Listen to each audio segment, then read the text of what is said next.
이런 내용들을 머리에 두고 우리 삶에 이제 적용하기 위해서 조금 살펴보도록 하겠습니다. 네 가지 질문만 제가 넣어놨는데요. 자, 1번 보겠습니다.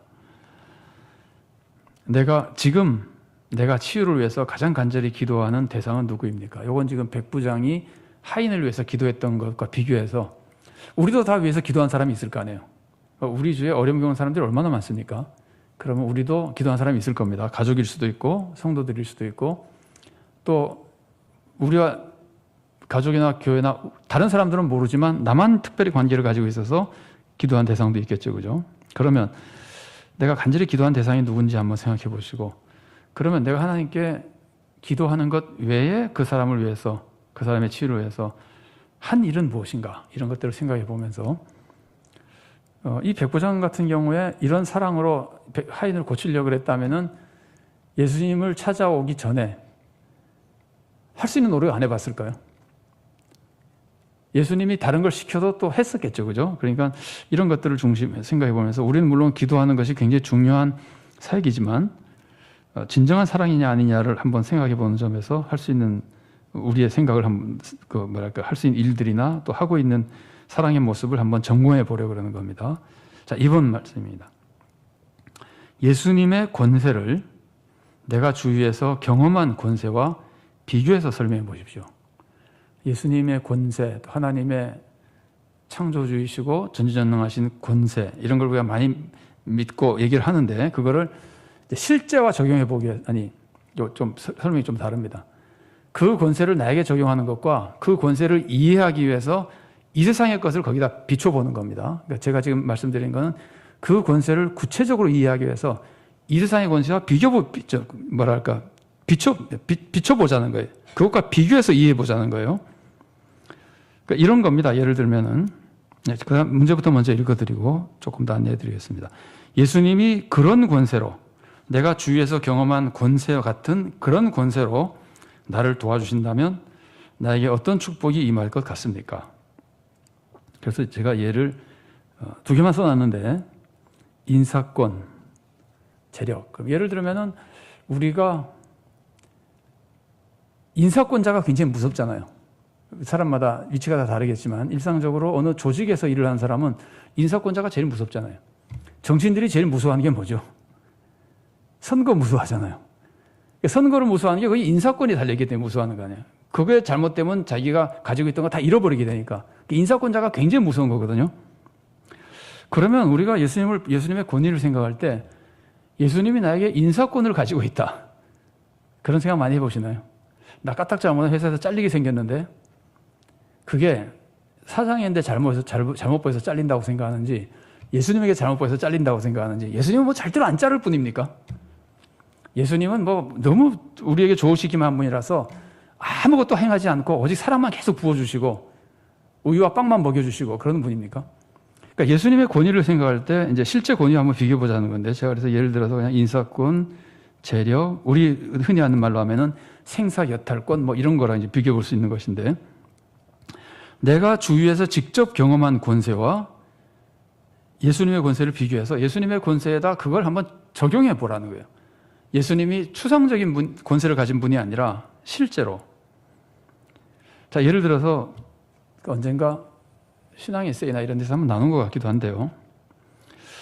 어떤 목사님이 들으신 분이 많이 계실 거예요. 어떤 목사님이 은퇴를 앞두고 이제 은퇴하면 집 한 칸 마련하려고 돈을 모아놨다가 은퇴 직전에 계약을 하고 뭐 중도금인가 뭐 잔금인가 치르려고 딱 은행서 찾아서 그 다음날 가져가려고. 근데 그날 밤 도둑이 들어와서 있는 돈 다 내놔 그래가지고 이제 그 도둑 맞는 장면인데 그때 목사님이 이렇게 말을 했어요. 있는 거 다 드릴 테니까 목숨만 살려주십시오. 강도 보고. 그 강도가 나간 다음에 목사님이 생각 안 나십니까? 제가 딴 데서 얘기한 소리. 목사님이 하나님께 하나님 이럴 수가 있으니까 평생 주님 위해서 헌신했는데 집 한 칸도 말해 못하게 다 도둑 맞게 만듭니까? 그랬더니 하나님이 그랬다 그럽니다. 야, 너 오늘 강도인데 신앙 고백 한번 잘하더라. 목숨만 다 바칠 테니까 목숨만 살려주십시오. 그게 강도는 생사여탈권을 가지고 있고 하나님은 그렇지 않은 분이니까 이제 이런 뜻이죠. 하나님의 권세를 우리가 어느 만큼 실제적으로 적용할 수 있느냐 하는 것이 이 백부장의 모범이거든요.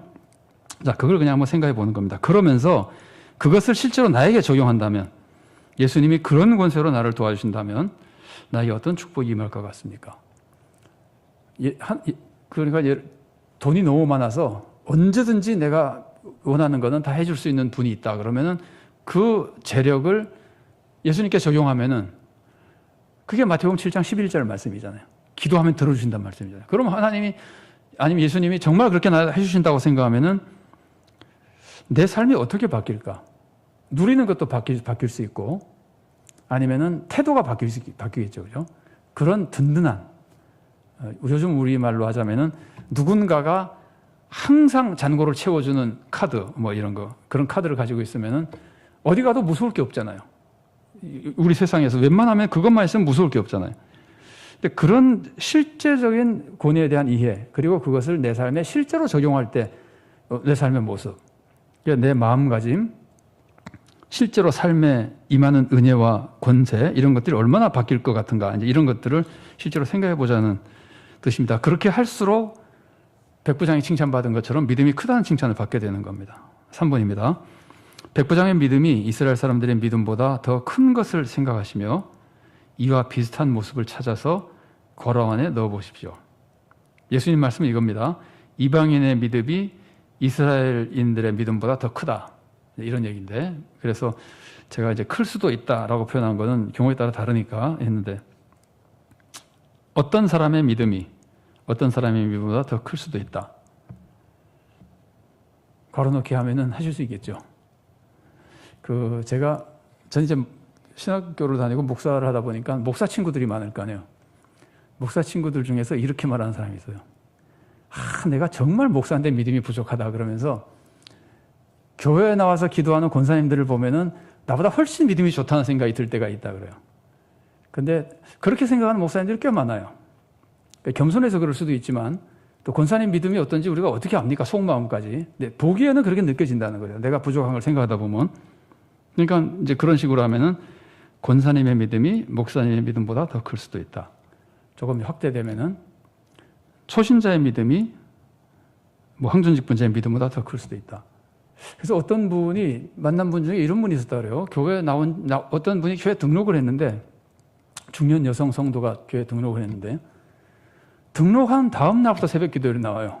안 빠지고 계속 나와요. 목사님이 이제 큰 감동을 받아가지고, 저건 초신자인데 그렇게 새벽 기도 열심히 나오니까 그러니까 그분 얘기가, 아니 예수 믿으면 나와야 되는 거 아니에요? 그러더래요. 이분은 다른 종교에서 어떤 그런 아이디어를, 이미지를 가지고 있었는지 몰라요.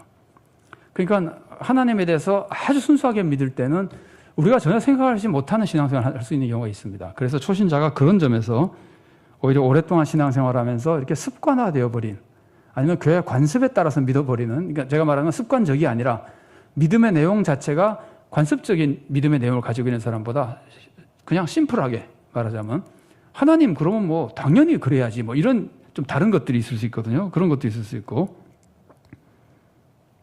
유치부 교사 계신가요? 예를 들면 유치부 어린이가 유치부 선생님 믿음보다 더 클 수도 있다. 뭐 이렇게도 볼 수 있습니다. 자, 뭐 그런 여러 가지를 한번 생각해 보시면은 우리들의 신앙을 점검하는 데 도움이 되리라고 생각됩니다. 자, 4번입니다. 이 표현이 좀 어렵긴 하지만 한번 제가 읽어보겠습니다. 교회 오래 다녔거나 교회 직분을 받았다고 영적 우월감을 가지고 있는 성도를 보신 적이 있습니까? 제가 어렵다고 한 거는 이러면 남욕하게 되잖아요. 근데 이제 이렇게 한번 생각해 본 다음에 나에게는, 여기 진짜죠. 나에게는 그런 모습이 없는지 생각해 보십시오. 내가 가지고 있는 무언가 때문에 영적인 우월감, 내가 교회에서 활동하는 여러 가지 모습들 때문에 나에게 다른 사람보다 혹은 영적 우월감을 가지고 있는 것은 없을까? 만일에 그런 모습이 누구나 있을 수 있겠죠, 그죠? 근데 어떤 분야이든지 있을 수 있을 겁니다. 그러면 그런 잘못에 빠지지 않으려면 무엇을 조심해야 될까? 이제 이런 것들을 생각해 보자는 것인데, 이 모습은 사실 예수님이 이 마지막 결론으로 백부장 병 고친 것을 이용해서 굉장히 무서운 경고를 주신 거거든요. 유대인들의 교만에 대한 경고의 모습이에요. 자기가 지금 가지고 있는 거, 유대인이 가지고 있는 제일 자랑거리가 뭘까요? 선택된 백성. 이걸 달리 말하면 아브라함의 자손, 혈통, 선민의식, 이런 것들이죠. 그거 가지고 자기들은 뭐 굉장한 사람인 줄 알고 있는데 예수님이 보실 때는 진짜 웃긴다 그거예요.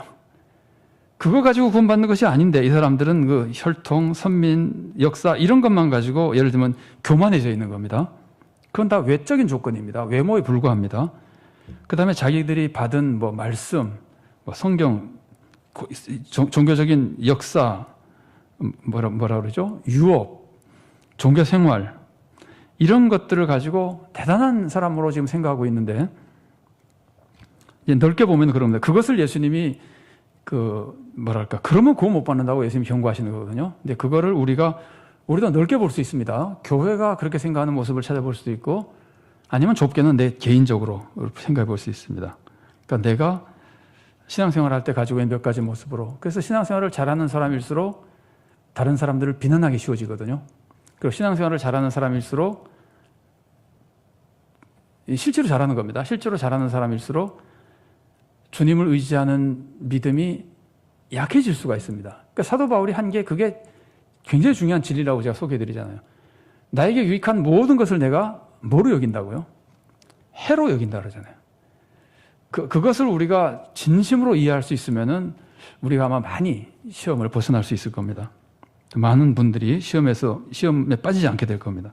그런 모습 있고, 교회도 마찬가지입니다. 교회가 우리는 교회니까 뭐 그냥 한마디로 우리는 교회고 구원받은 사람이고 저 사람들은 이방인이니까 쉽게 예수 믿는 사람과 교회 다니는 사람 안 다니는 사람을 나누고, 그 다음에는 내가 다니는 교회에 대한 자랑 혹은 자부심 이런 것 때문에 영적인 교만에 빠지게 되면은 이 유대인들이 했던 실수와 굉장히 비슷한 실수에 빠지는 겁니다.